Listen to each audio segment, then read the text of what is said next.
अस्सलाम वालेकुम दोस्तों, अल अब्बास टीवी में खुश आमदीद।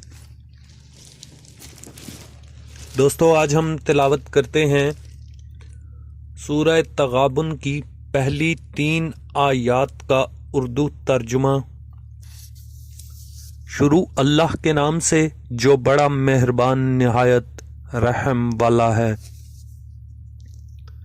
जो चीज़ आसमानों में है और जो चीज़ ज़मीन में है, सब खुदा की तस्बीह करते हैं।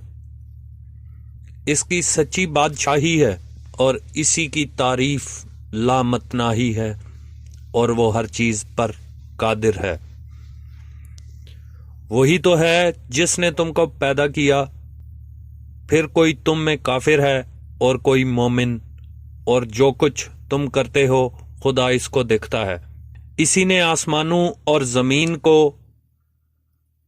मबनी बर हिकमत पैदा किया, और इसी ने तुम्हारी सूरतें बनाई और सूरतें भी पाकीज़ा बनाई, और इसी की तरफ तुम्हें लौट कर जाना है।